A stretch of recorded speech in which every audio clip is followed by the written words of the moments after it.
Welcome to Manabadi videos. Andhra Pradesh EAP సెట్లో ఒక కొత్త ట్విస్ట్ ఏంటంటే గవర్నమెంట్ ప్రైవేట్ కాలేజెస్కి సపోర్ట్ ఇంకా మేనేజ్మెంట్ కోటా సీట్స్ని మీరు ఫుల్ఫిల్ చేసుకోవచ్చు అని నోటిఫికేషన్ రిలీజ్ చేసింది. సో ఈ నోటిఫికేషన్ ద్వారా ప్రతి ఒక్క కాలేజు ఇప్పుడు మేనేజ్మెంట్ కోటాని ఎనేబుల్ చేస్తారు. సో దీనివల్ల రియల్గా స్టూడెంట్స్కి ప్రాబ్లం ఏంటంటే మెరిటోరియస్ స్టూడెంట్స్ ఎవరైతే ఉన్నారో ప్లస్ ఫీజు కట్టుకోలేని స్టూడెంట్స్ ఎవరైతే ఉన్నారో వీళ్ళందరికీ కూడా ప్రాబ్లమే. ఇది ఏ రకంగా అంటే సెకండ్ ఫేజ్ కౌన్సిలింగ్లో ఫస్ట్ ఫేజ్ కౌన్సిలింగ్లో వాళ్ళు అనుకున్న కాలేజ్ సీట్ రాకుండా చాలామందికి ఎన్ని వీడియోస్ ఎంతమంది యూట్యూబర్స్ మెంటార్స్ కౌన్సిలింగ్ చెప్తున్నా కూడా చాలామంది స్టూడెంట్స్ తెలియక చేసిన చిన్న చిన్న మిస్టేక్స్ ద్వారా వాళ్ళకి కొన్ని మాకు వద్దు అనుకున్న కాలేజీలో సీట్ వచ్చేసింది.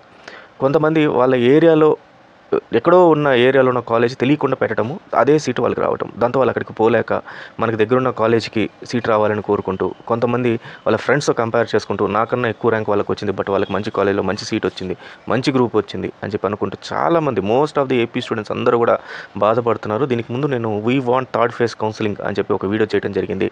సో ఆ వీడియోని కూడా మీరు ఒక్కసారి అందరికీ షేర్ చేస్తూ ఉంటే ఆ వీడియో చేరాల్సిన వాళ్ళకి చేరితే మాత్రం మనకు ఉపయోగం ఉంటుంది అనేది నా మెయిన్ ఇంటెన్షన్. అయితే ఇప్పుడు ఈ మేనేజ్మెంట్ కోటా అనేది ఏ రకంగా వర్క్ అవుతుందంటే ఇది NRI and non NRI seats ఏవైతే ఉంటాయో వాటిని వీళ్ళు ఫిల్ చేస్తారు. అంటే ఫర్ ఎగ్జాంపుల్ 30% ఆఫ్ సీట్స్ ప్రతి ఒక్క గ్రూప్లో ఇది మేనేజ్మెంట్ కోటా కిందకి వదిలేస్తారండి. 70% అండ్ 30%. అయితే ఇది కామన్, ప్రతి ఒక్కరికి తెలిసింది. సో 30% ఆఫ్ సీట్స్ వీళ్ళు ఎంత కావాలంటే అంత ప్రైస్కి అయితే అమ్ముతారు. కానీ ఒక పెద్ద ట్విస్ట్ ఒకటి ఉంది. ఆ ట్విస్ట్ ఏంటో చెప్తాను నేను ఇప్పుడు చూడండి.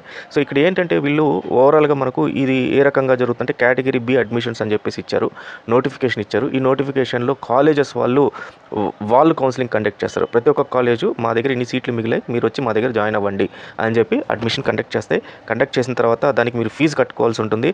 So 1st August 9th August నుంచి లాస్ట్ డేట్ అంటే 1st ఆగస్ట్ నుంచి మనకు అప్లికేషన్ రిసీవ్ చేసుకోవచ్చు. సో లాస్ట్ డేట్ వచ్చి 9th ఆగస్ట్ ఇవ్వడం జరిగింది.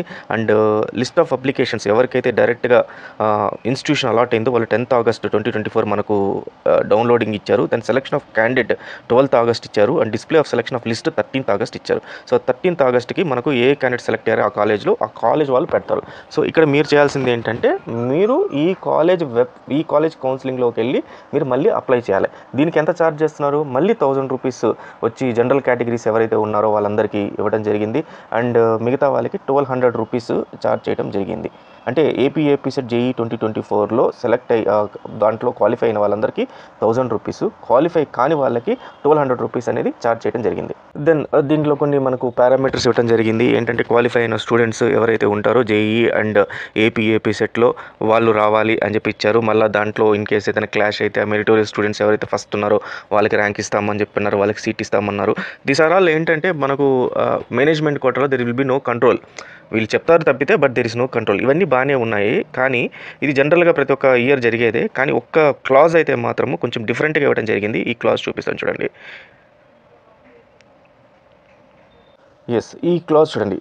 If any seats still remain unfilled, such seats may be filled on merit basis with the candidate securing not less than 45%, 40% in case of candidates belonging to reserved categories of marks in the prescribed group subjects taken together aggregate marks in the qualifying examination. So ఇక్కడ ఏమన్నారంటే ఏదైతే fill కాని seats అన్నారు, fill కాని seats అంటే ఇక్కడ very క్లియర్గా మనకు 13th, 14th, 15th క్లాజెస్లో బి కేటగిరీ అంటే మేనేజ్మెంట్ కోటాలో మీరు ఫిల్ చేసేటప్పుడు జేఈ స్కోర్ చూడండి, నీట్ స్కోర్ చూడండి, ఎంసెట్ స్కోర్ చూడండి, దెన్ 45% అగ్రిగేట్ రావాలి, ఇవన్నీ ఇచ్చుకుంటూ వచ్చారనమాట. వీటిలోనే కాకుండా మనకు మిగతా వాటిలో ఎక్కడైనా సరే ఇన్స్టిట్యూషన్ ఓవరాల్గా మీకు ఫిల్ కాకపోతే ఆ సీట్స్ మీరు దీంట్లో వేసేసుకోండి అని చెప్పి ఇవ్వడం జరిగింది. సో దీంతో ఇప్పుడు స్టూడెంట్స్ని ఏమైందంటే పరిస్థితి ఏంటంటే సో వీళ్ళకి ఖచ్చితంగా కాలేజీకి పోయినప్పటికీ కూడా మీరు మేనేజ్మెంట్ కోటాలో జాయిన్ అయితేనే మీకు సీట్ వస్తుంది అనే దీంట్లో మన కాలేజెస్లో ఉంటాయి. సో మేనేజ్మెంట్ కోటాలో పోవటం వల్ల వచ్చిన నష్టం ఏంటి? ఫస్ట్ థింగ్, మీకు ఫీ రియంబర్స్మెంట్ అనేది ఉండదు, స్కాలర్షిప్ అనేది ఉండదు, మీరు ఏ స్కాలర్షిప్ కూడా అప్లై అయితే చేసుకోలేరు. అది first thing. Second thing, fee అనేది ఎక్కువ ఉంటుంది. ఇప్పుడు గవర్నమెంట్ ప్రిస్క్రైబ్ చేసి ఉంటుంది ఓన్లీ 1.5 lakhs పర్ యానం అనో లేకపోతే 1 lakh పర్ యానం అనో ఉంటుంది. సో ఇది ఫీజు ఇలాగే పెడతారు. దీంతో పాటు ఏం చేస్తారు, మీకు డొనేషన్ అనేది ఎక్కువ అడుగుతారు. సో ఈ డొనేషన్ ఫీ అనేది ఇవ్వాల్సి ఉంటుంది. సో ఈ రకంగా ఏమైందంటే ఇప్పుడు చాలామంది స్టూడెంట్స్ ఎవరైతే సెకండ్ ఫేజ్ కౌన్సిలింగ్లో మాకు ఈ కాలేజ్ సీట్ నచ్చలేదన్న వాళ్ళకి వేరే ఆప్షన్ లేదు, ఖచ్చితంగా ఇట్లా డొనేషన్ కట్టుకొని ఎక్స్ట్రా ఫీ కట్టుకొని పోవాల్సిందే.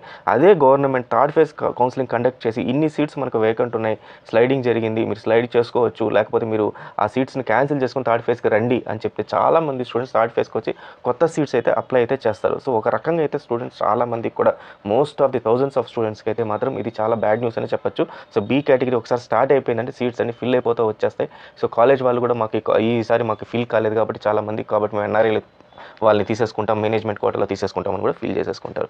సో ఓవరాల్గా అయితే మాత్రం ఇంకా మనకు టైం ఉంది. సో ఈ లోపల నేను చేసిన previous video we want third phase counselling అనే వీడియోని మనం వీలైనంత వరకు షేర్ చేద్దాం. సో గవర్నమెంట్కి కానీ ఆ వీడియో షేర్ అయ్యి, లేకపోతే మన వర్షన్ వాళ్ళకి షేర్ అయితే వాళ్ళకి అర్థమవుద్ది ఏంటి ప్రాబ్లం అనేది, స్టూడెంట్స్ రియల్ ప్రాబ్లం అనేది. సో మనకు అక్కడ అవకాశం కలిసి వస్తుంది, మనకు ఆపర్చునిటీ కలిసి వస్తుంది. థర్డ్ ఫేజ్ ఓపెన్ అయిందంటే మాత్రం ప్రాబ్లం ఉండదు. బట్ ఈ బీ కేటగిరీ వచ్చినప్పటికీ కూడా లాస్ట్లో మనకి ఏం చేస్తారంటే స్పాట్ అడ్మిషన్స్ అనేది ఒకటి రిలీజ్ చేస్తారు. అంటే బీ కేటగిరీలో కూడా మిగిలిపోయి ఇంక ఏవి సీట్లు ఇంక ఎవరు చేరని కాలేజీలు కొన్ని ఉంటే వాటిని తీసుకొచ్చి ఇవ్వడం జరుగుతుంది. సో దీంట్లో ఏమవుతుందంటే మీరు ఆ స్పాట్ అడ్మిషన్లో ఇంకా ఏదో ఒక కాలేజీలో జాయిన్ అవ్వాలి అనుకున్న వాళ్ళకి మాత్రం, మాకు సీట్ రాలేదు ఏదో ఒక దాంట్లో జాయిన్ అవుతాం అనుకున్న వాళ్ళకి మాత్రం ఆ స్పాట్ అడ్మిషన్ అనేది ఏదైతే ఉంటుందో అదైతే ఉపయోగపడుతుంది అనమాట. This is up to this thing. మరి ఈ బీ కేటగిరీ సీట్స్ ఏవైతే ఉన్నాయో ఆ బీ కేటగిరీ సీట్స్లో జాయిన్ అవ్వాలి అనుకున్న వాళ్ళకి వాళ్ళు క్లియర్గా మనకి ఇది ఇచ్చారు, వెబ్సైట్ అయితే ఇవ్వడం జరిగింది. వెబ్సైట్ లింక్ నేను డిస్క్రిప్షన్లో ఇస్తాను మీకు. ఈ వెబ్సైట్ లింక్ డిస్క్రిప్షన్లో ఇస్తాను. దీంట్లో మీరు వెళ్ళి ఇక్కడ ఆధార్ నెంబర్ ఇచ్చి సబ్మిట్ చేయాలి. ఆల్రెడీ రిజిస్టర్ చేసేసుకున్న వాళ్ళు ఎవరైతే ఏపీ సెట్లో వాళ్ళకైతే రిజిస్ట్రేషన్ అయితే అవసరం లేదు, అది చెక్ చేసుకుంటుంది ఆధార్ నెంబర్ ద్వారా. సో రిజిస్ట్రేషన్ అయితే అవసరం లేదు. బట్ ఫస్ట్ టైం ఎవరైతే మళ్ళీ కొత్తగా జాయిన్ అవుతున్నారో వాళ్ళు మాత్రం మళ్ళీ రిజిస్ట్రేషన్ చేసుకొని ఎండ్ టు ఎండ్ ప్రాసెస్ అయితే కంప్లీట్ అయితే ఇవ్వాలి. సో ఎవరైనా సరే మేము పేమెంట్ పెట్టుకోగలుగుతాం, ఫీ రింబర్స్మెంట్ వద్దు అనుకున్న వాళ్ళకి ఆపర్చునిటీ అయితే ఉంటుంది. So all the best students, thank you very much.